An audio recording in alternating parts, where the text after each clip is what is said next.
Madzimai Mazoe vari kukumbira murume wavo kuti adzoke kumba vamusuwa. Ukuwo pana mai vawanikidzwa nechikomba vachibva vangodani gwadare vakashama kudaro. Maloti oti iye aitomborova zvinodhaka kunyanya cocaine. Mai vemwana ane 14 years vaexplaina kuti nemhaka yeiko mwana wavo ada kudaro. Makorokoto kuna mai Nyati navanyati vatenga mubhedha mutsva, washing machine nefriji. Kozoita dziri said pane mwana ashaika mushure mekunge awana 15 points.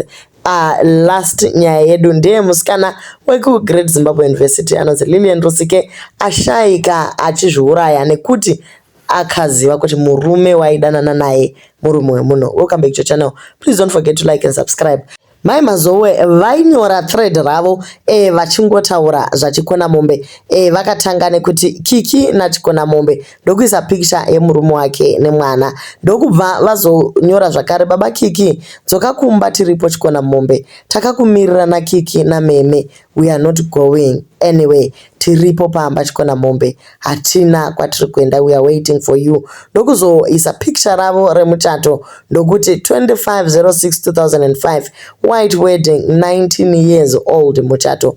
All these young girls are all married, vatori mudzimba dzavo nevarume. So you can actually see kuti amai vatambudzika zvikuru, vari kuedza by all means kuzvinyaradza, asi pakadzika pemoyo wavo pana chikona mombe. Manetizens ari kuti veduwe chikona mombe asi chikonai, hakuna chiriko kwamuri kuenda uku, ko muri kusiya stake pai yenyu one nai veduwe. Vamwewo ndo vari kuti aiwa Mai Mazoe chiregai kudaro, hamusi maakuzvikokera zvirwere here. For example, mukomana handiti akaenda akandomitisa kureva kuti wairova yeke bvumai kubviswa pane zvimwe naMwari. Munotitira size 8 sekutamba, munorohwa nechinopema musoro. Asi ivo Mai Mazoe havasi kupera simba, vari kuti regai timbovapa nguva veduwe zvichapera chete. There is nothing wrong about me posting about our past tichingowirirana zvedu. Let's just keep an eye on it, tione kuti zvinopera sei. Kungovarangarirawo ndatidzokai kumba wani vachiriko kuZimbabwe, takangovamirirawo tiri kuno. So ndimai Mazoe vanga vachinyora vapedza kudaro vaisa nziyo yakila tea yekuti kana ndanyura. Vamwe vari kuti de mambomira zvokwadi chikona mombe dzokerai kune chigagairwa chenyu Mai Mazoe, kunze hakuna chirikoko, takukumbirai mune zvakanaka nekuti tinozotanga kuudza Mwari nyaya iyi muchabva ikoko muri bara.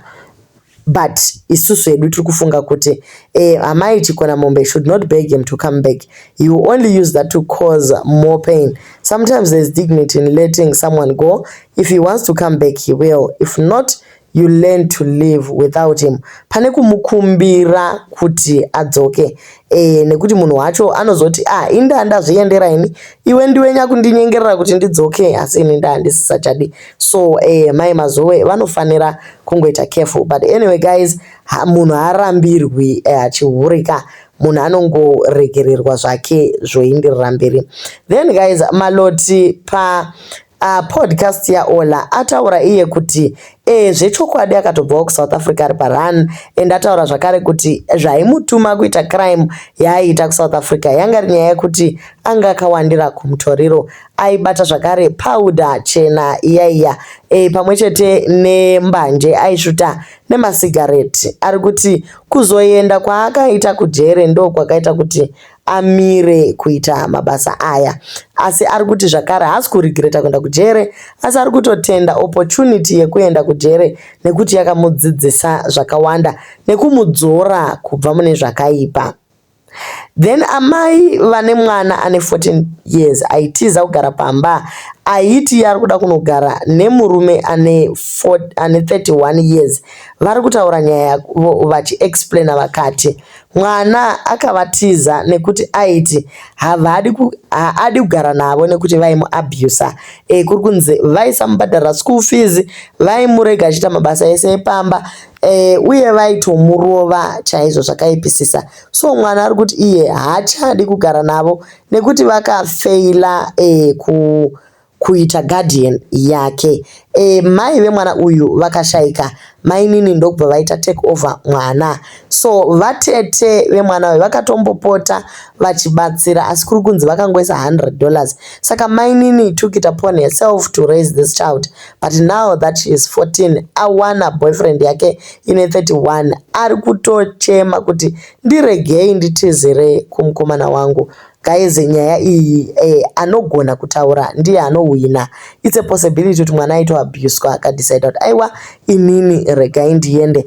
Asi ukaitarisisa zvakare abuse yacho kana achiexplain ari kuti vaindisukisa ndiro, vainditsairisa mumba, ka kwanditi uri pamba here, unotoshanda kamabasa epamba. Kungoti zvinonetsa guys, since tanga tisipo we cannot be majudge panyaya iyi. Pane vakawanda manetizens ari kutukana namai ava, asi tiri kungoti guys hazvina kunaka kutukana namai ava. Matanga manzwa kuti nyaya yacho iri kuenda nekupi. Pane vari kuti ivo guys, I used to help young ladies kugeto. This is very common. Mwana anopanduka agonyepa. Right now all she wants is marriage, and without a help she is assuming it's that easy. Ari kutonakidzwa kunze mainingi. Ukaenda ku Epworth clinic right now or surrounding clinics, you find out kuti ma 14 to 15 years old vatori nenhumbu and vari kutogara nevarume vakachembera kutovadarika. You'll be shocked kuti mwana ane 14 anotofunga kuti anozviziva zvese, and the man is smart enough to manipulate her. So she will come back omupauka $50, iye wotofunga kuti ndiri kutodiwa zvekudaro. Saka tiri kungoti team matrix, royal mint hero basa. Bata mwana umeke sure kuti nyaya yake ndeyechokwadi here. Kana zvakadaro tinogona kutsvaka masocial worker opindira, asi kana mwana angonzwa zviri matrauzum anobva angopanduka guys. So at 14 chero ukashungurudzwa ukadii, you cannot resort to marriage zvachose. Zoitawo makuna aitika. Pana amai vanga vabatwa vakarara nemurume chikomba mumba mavo chaimo. Apedza ipapo murume angopinda mumba akasangana nevanhu vachingotimbana pavanga vari papo. Ndokubva angoti aiwa garai pasi, aiwa vakazara diki takura kuti basa rari richishandwa. Ndokungovapa zvishiti zvokuti vazvikavhe, ndokudana marelatives emudzimai nanasekuru kuti vauye vazotaura nyaya iyi. Guys, pakaoma. Zvakaoma guys. Asi muvarume tati chingoti maybe dene vanamatira dzimba dzenyu kuti vakadzi ava. Vakadzi vana vadiki guys vanongonyengedzwa nezvinhu zvisina basa. Tiri kuti pama 10 days iwaya varume tsanyiraiwo kadzimba dzenyu kuti vakadzi vasa batwe nemiedzo yakadai. So guys, ndo nyaya yaitika. Semudzimai vanhu vanofanira kutsvaka kwekuinda kunoitira mabasa aya. Kokuzochuza imba yemurume guys ukabatwa zvekunzi kwai aenda kubasa kwakarwara akafunga kudzoka. Kana zvinhu zvoda kuitika unongobatwa wakatoruma nhindi yacho imika zvinhu zvacho zvakaoma. So vamwe vari kuti murume uyu anofanira kuripiswawo, vamwe vachiti aiwa ngaaregwe angotora mudzimai wake vobva vatongobudavo pamba pacho. Then kuGreat Zimbabwe kune mwana azviuraya anonzi Lilendro CK anga ane 22 years. Akadiscover kuti murume waangachida naye boyfriend yake murume wemunhu. So akadecide kuti aiwa zveupenyu zvandiremera regai ndife zvangu. Musikana ari kunzi she was very religious, anga achitori munhengo yeku-St. Teresa Rojeko Roman Catholic Church, and achidzidza zvakare kuuniversity uko. Anga achangotanga attachment yake kumasungurura council, and aitya Mwari zvekutodaro. Anga ari member inotopusha ma-church activities nema-prayer programs, aitoimba mukwaya yemasvingo. But now akadane mukomana wake ainzi Farai, vadanana ndokubva mukomana ati iye achamuroora. Achipedza ipapo ndokubva amushuda mamwe maparts. Iri first time yake akamubvisa umhandara hwake ndokubva ati iye achanomuroora. Okay, so apedza ipapo akamupromisa kuti tichaenda tese tonoona musha, and musikana akabva angowira ndokubva angoti kana ndanyura. They've been together for a year, asi haana kumbotaura kuti iye murume wemunhu uye ane vana vaviri. So Lilian anga akatoperera zvekutodaro, but akazoziva manje kuti munhu uyu ane mudzimai wake navana. Akatozvinzwa nemudzimai wacho, akaenda kubasa akanokonzeresa a scene, akabva ati hondo yamaJerimani yatotanga pano. So musikana paakabvunza mukomana, mukomana akati iye aiwa ichokwadi, ini ndoda kukuroora uite mudzimai wangu wechipiri. So mukomana pedza kudaro musikana zvakamurwadza kuti ko iwe ndinokupa nhengo yangu iyi kuti iwewe unotanga, asi iwe nemunhu wako ko wakadai kokudaro. Saka ndokubva angobva apererwa nekutora upenyu wake. Zvinhu zvinorwadza chaizvo, ende zvekunyepera vana vevanhu zvisiyeiwo vedu vei. Munhu anozvipfuudza. Kutoona kuti munhu unotorarama mufunge usina kana small house ka chidzidzo chinofanira kudzidzwa navarume vese. Lilian uyu vamwe vari kuti angotrigiwawo nemudzimai, so why muchida kupa mudzimai mhosva? The wife was supposed to welcome her as a second wife here. Guys, musadaro imi. Asi vamwe vari kuti aiwa ka iwewe kana uri very religious, you know kuti kuzviuraya chitema.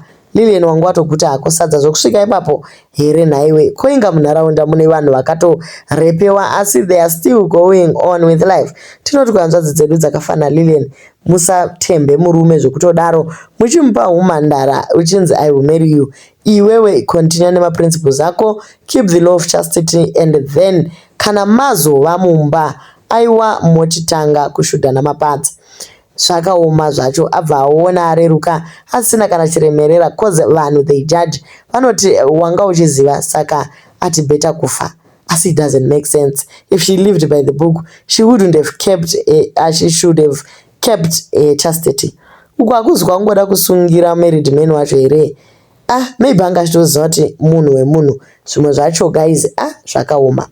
Then tinongoti kunyati family makorokoto guys nekugadzira hotera yenyu vadzoka vana vaenda kunotenga sofa ravo, mbedha, fridge, washing machine, vari kuti vakufenisha imba yavo se zvavanoda. Kumusha kakwa kune luxury. Ko Bruno handiti akaita mashura guys, akauya nezvese zvamungafungira. So now vari kuti ivo vauyawo kuno kuSouth Africa vakufenisha, asi chinhu chaitika ndechekuti maiguru maikiki vaenda kunotenga zvinhu izvi vakapfeka bonnet. Hatisi kuramba guys kuti vanhu vanopfeka bonnet, but zvimwe zvacho chero ukaita passport, chero ukadi ukazosengawo bonnet nemamapfekero, chiregai kudaro maikiki. Zvimwe zvese mamuri right, asi panyaya yebonnet apa aiwa ndopakanganisika. But anyway, vanhu vauya vakatsiura vakati aiwa kana wekwanyati chiregai kudaro, ingopfekaiwo zvakati tsvikiti. Aiwa vati vazvenzwa uye vachashanda kuti mainyati vave munhu anotaridzika papublic. Mukomana naye ari kuzvipfekera zvakanaka, atori hangi, atova pademand imwe isingaiti. But maiguru zvinenge zviri kuvaremera, vanodawo kudzidziswa nepatience. Asi kadzi munguva isu samaZimbabweans tinobva tauya nebitterness yedu, zhara zvose nekutsvaka mari yamaschool fees. Aiwa tovavhevhetedza, dzimwe nguva havazooni kuti the criticism was constructive, vanobva vangoti ignore. So tiri kungoti aiwa makorokoto, upenyu ngahuenderere mberi samabusiness owner. So kuZimbabwe hamufaniri kuzogara senge muri mumukuku. Do leave your comments on what you think about nyaya dzedu.